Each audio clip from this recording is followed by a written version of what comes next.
Hey there. I just wanted to let you know that next week I will be offering a free live VBAC prep workshop called 3 Steps to Have an Empowered VBAC, even without a supportive provider. The 2 sessions will be on Wednesday, October 9th at 12 p.m. Eastern Standard Time. The second session is Tuesday, October 15th at 2 p.m. Eastern Standard Time. You don't have to attend both. You can attend either one, or you can attend both if you'd like. Again, this will be live. Some of the things I'll be covering in the workshop are how to shift from fear and doubt to confidence and empowerment when it comes to your VBAC, the power of effective communication and boundary setting, and how you can still have a strong support system even without a supportive provider. This workshop is perfect for anyone, whether you're trying to conceive or currently pregnant and preparing for a VBAC.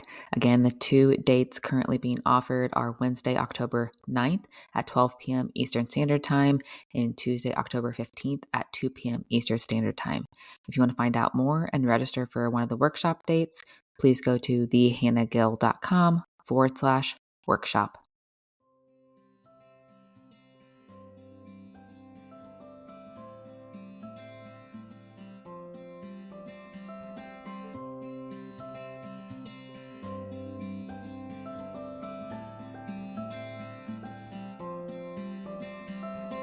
Welcome to the podcast where we get into the real and raw of pregnancy, birth, and postpartum. My name is Hannah Gill. I'm a VBAC mom, doula, and birth educator, and I help women discover their options and harness their inner power to have the experiences they desire. I'm here to support you through the ebbs and flows of these transformative years so we can have open and honest conversations about the hard, the messy, and the beautiful parts of motherhood. This is the Ebb and Flow Birth Show.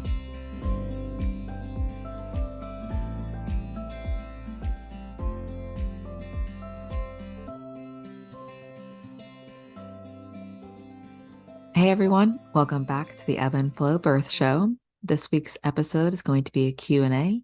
You guys have submitted quite a few questions while I've been on this break, so let's just get right into them. How do I have a VBAC? This is a question I get asked a lot. Women will message me and say, I know I want to have a VBAC, but I have no idea how to prepare or how to find the resources. Well, that's exactly why I created my First Steps to VBAC guide. It's called Preparing for a VBAC, your first 3 steps to an empowered birth experience. This is the guide you need if you're thinking, I don't know how to go about finding a supportive provider, or I'm not sure how to understand or process my C-section experience. If you have had questions about these things and you're wondering if you're on the right track, then you need to download this guide. I want you to go to ebbandflowbirthco.com/first steps, all one word, FIRSTSTEPS, or click the link where you're listening to this episode now. I know that getting started with VBAC prep and finding support is something a lot of women are struggling with, and I want you to have a solid foundation for your VBAC prep journey because it doesn't have to be such a stressful process. So again, go to ebbandflowbirthco.com/first steps to grab this free guide today. The first question is, when does your body fully recover after 2 C-sections? All right, so this is very dependent on each woman and how your births went. Generally, your C-section scar is healed by about 6 months postpartum, no matter how many you've had.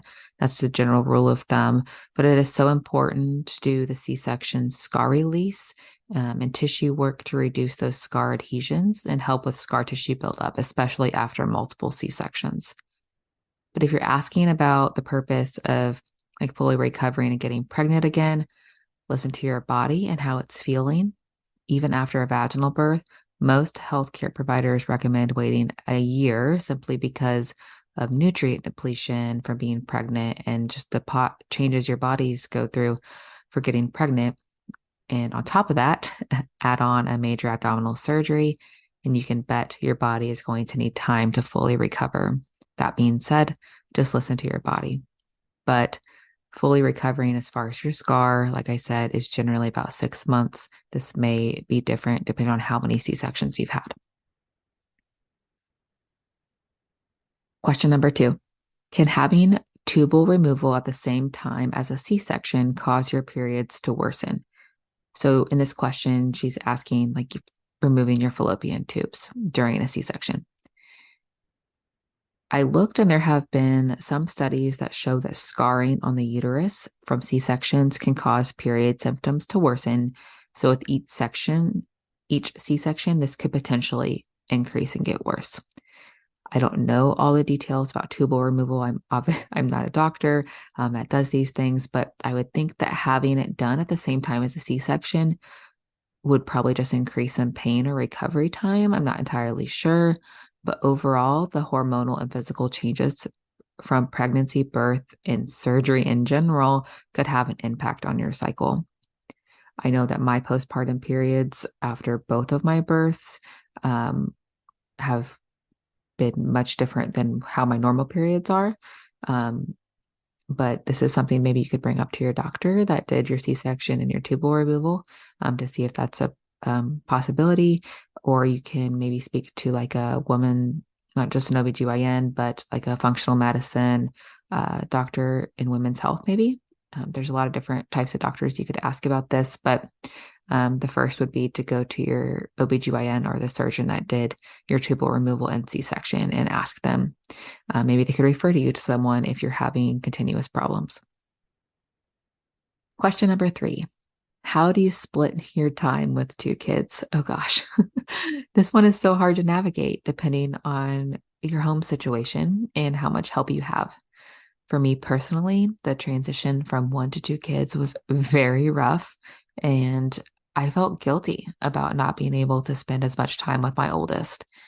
I made it a point, my husband and I both did, to schedule one-on-one time with just me and our oldest, or just my husband and our oldest, but uh, without anyone else, just the 2 of us.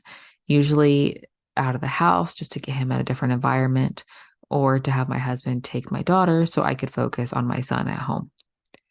But I also think it's so helpful to involve your oldest child in activities with your baby, whether that be feeding, changing, bedtime routines, etc.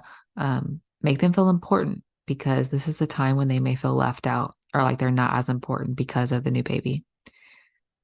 For me, it was also vital for me to have my me time still. So whether that be something as simple as soaking in the bathtub and listening to a podcast, or going to get a massage or a pedicure, I needed that time to just decompress while in the thick of postpartum, especially. So I knew that if I was in a good space on my own, and my husband and I were in a good space, then me and the children could be in a good space, and everyone would just be great. As great as you can be in the thick of postpartum. But really, like I said, just this is going to depend on how much help you have at home. If maybe your partner's back to work, maybe you have friends and family really close that help you out, or maybe you're just all by yourself.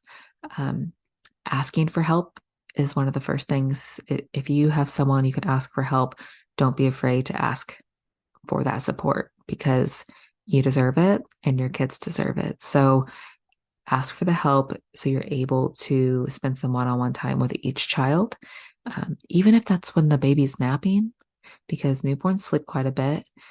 When the baby's napping, have extra special one-on-one time with your oldest. And then if your oldest still naps, great. If not, that's okay too. But like I said, just have your oldest be involved in as many activities with the baby as possible, so they still feel important and acknowledged, and like they are having attention showed to them. The transition from 1 to 2 is hard. For me personally, it was. So I feel you, and please let me know if you have any more questions or need any more advice or support on that.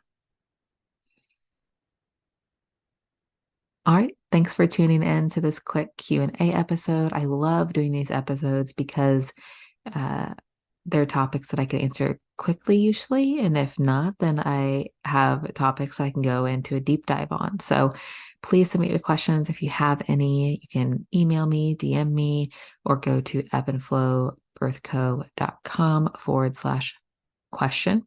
I think it is. I haven't said the link in a while, so I think it's question. If not, just DM me, or I always put in my Instagram stories for submitting questions. So thank you guys, and I'll see you next week. You just finished another episode of the Ebb and Flow Birth Show. For more, head over to ebbandflowbirthco.com or on Instagram at ebbandflowbirthco. As a reminder, this podcast is provided to you for educational and entertainment purposes only. It is not a substitute for medical advice. Until next time, bye friends.